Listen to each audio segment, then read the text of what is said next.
Hello friends, welcome to the series of lectures of Mathematics 1. Myself Hardik Patel from LJ Institute of Engineering and Technology. Up to last session, we have seen some basic concept of matrices and eigenvalue eigenvectors and Cayley-Hamilton theorem. In today's session, we are going to start with a diagonalization of a matrix. Now, if A is any n cross n matrix, that means A is a matrix of order n, then A is said to be diagonalizable if there exists a non-singular matrix capital P such that P inverse AP is equal to capital D, where capital D is nothing but it is a diagonal matrix. And the capital P is known as a model matrix. That means we have to find out the capital matrix P, and P inverse AP will be reducing in the form of diagonal matrix. Then whatever the matrix A we have, it is said to be a diagonalizable. The condition is an n cross n matrix is diagonalizable if and only if it has n linearly independent eigenvectors. Okay, so now we are going with a working rules. Now, first of all, if you have given any square matrix capital A, then for diagonalization, first find out the eigenvalues of square matrix A. Then find out the eigenvectors corresponding to each eigenvalue. Then find the model matrix capital P by putting the eigenvectors in the column form. Then find out the P inverse AP, which will give you the capital D. That means which will give you the diagonal matrix capital D. And the diagonal matrix is always containing the diagonal element, eigenvalues as the diagonal elements. Okay, so please remember this thing. Now, we are going on to the example. Find the matrix capital P that diagonalize capital A and determine P inverse AP, where capital A is nothing but 2, 0, minus 2, 0, 3, 0, 0, 0, 3. So here your matrix is A is equal to 2, 0, minus 2, 0, 3, 0 and 0, 0, 3. Since given matrix is a upper triangular matrix, that's why the diagonal elements are going to be the eigenvalues. Here you do not have to find out the characteristic equation and solving characteristic equation, we have to find out the eigenvalues. But since it is upper triangular, so directly the diagonal elements will be the eigenvalues. So you have eigenvalues 2, 3 and 3. Okay. Now for eigenvalue 2, first we are going to find the eigenvector. Okay. So for lambda is equal to 2, we are going to solve the system A minus lambda I into x is equal to 0. Here you are going to put lambda is equal to 2 and that will give you the matrix 0, 0, minus 2, 0, 1, 0, 0, 0, 1 into the vector x, y, z is equal to column vector 0, 0, 0. Now see, what we have, if you are writing this in the system form, then you will have equation minus 2z is equal to 0, second equation is y is equal to 0, third equation is z is equal to 0. So here you have directly y is equal to 0 and z is equal to 0. Now you cannot find what is the value of x. So we are going to suppose the value of x is equal to something T1. Okay, where T1 belongs to R. So if you are going to write down the eigenvector, then capital X, that will be a x comma x y z. That means column vector x y z, and x has a value t1, y has a value 0, z has a value 0. T1 will be common out, and you will have T1 into 1 0 0.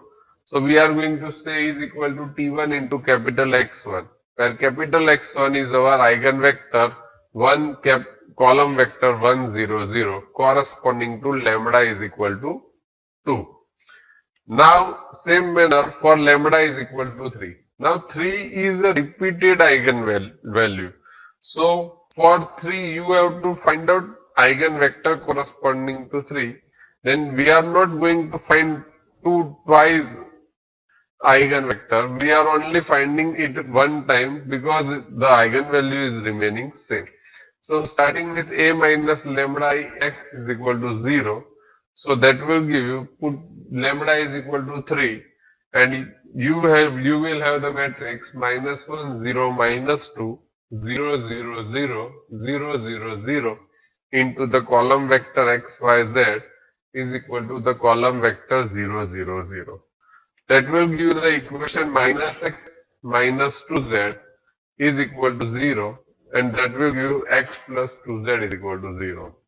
So since you have only one equation and three variables are there, so using the Gauss elimination method, we are going to suppose y2 is equal to something t2, y is equal to something t2, and z is equal to something t3, where t2 and t3 belongs to R. So if you are going to put this value in above equation, then you will have x is equal to minus 2z, and therefore you have x is equal to minus t3. So we are going to put this values in a column vector capital X is equal to x y z, where x has a value minus 2t3, y has a value t2, and z has a value t3. Okay. So if you are going to separate the terms with t2 and t3, then you will have first column vector 0 t2 0 and plus minus 2 t3 0 t3. Now common out t2 from first vector and common out t3 from second one. That will give you t2 into the column vector 0 1 0 plus t3 into the column vector minus 2 0 1. That means you have T2 into capital X2 plus T3 into capital X3. So X2 is nothing but 0, 1, 0, and X3 is nothing but minus 2, 0, 1. So these two are your eigenvectors corresponding to lambda is equal to 3. So in a case of repeating eigenvalue, you get directly the eigenvector such as this method. So now, once you have the values of x1, x2, x3, three eigenvectors are there, then we are going to define the model matrix capital P, which is given by the nothing but the eigenvectors in a column form. So, what we are going to do, P is nothing but x1 slash x2 slash x3. That means we are going to put the eigenvectors. So, first vector is 1, 0, 0, second vector is 0, 1, 0, and third vector is minus 2 0 1. So we are writing them in a column form. So your P is going to be 1 0 minus 2 0 1 0 and 0 0 1. Now once you have the P model matrix, then you have to find out the P inverse. So for P inverse we are going to apply the Gauss-Jordan method, or you can apply the simple method of P inverse is equal to 1 upon determinant of P into adjoint of P. So here we are applying P is equal to I3 into P. So now what are the operations we are going to apply in left hand side of P? That operations are going to be applied on the right hand side of identity. So that will give you left hand side you have 1 0 minus 2 0 1 0 and 0 0 1 is equal to identity is 1 0 0 0 1 0 and 0 0 1 into P.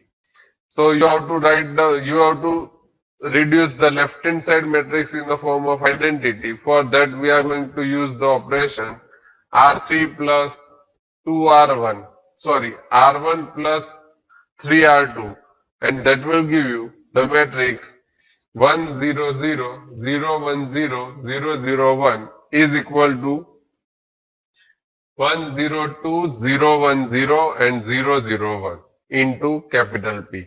So here you have I3 is equal to P inverse into P. So your P inverse is nothing but 1 0 2 0 1 0 and 0 0 1.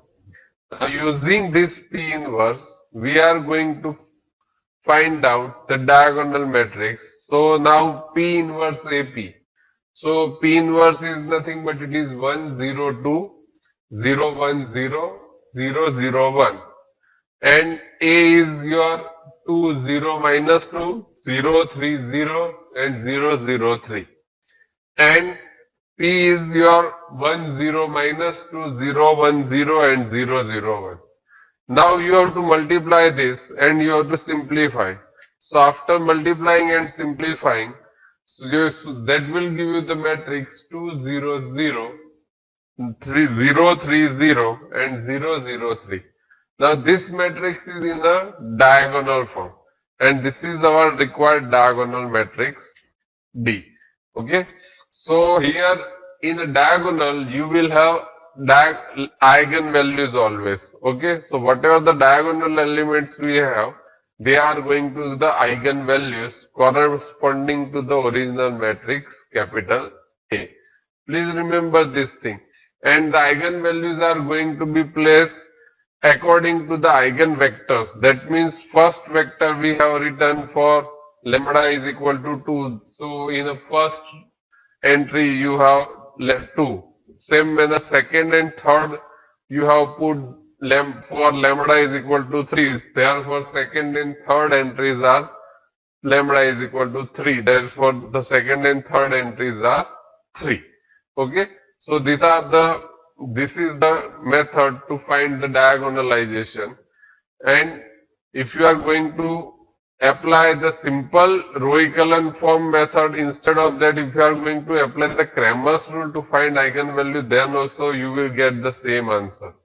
So these are the topics we have covered in today's session. If you have any query or any doubt regarding these topics, then please feel free to contact me. Thank you.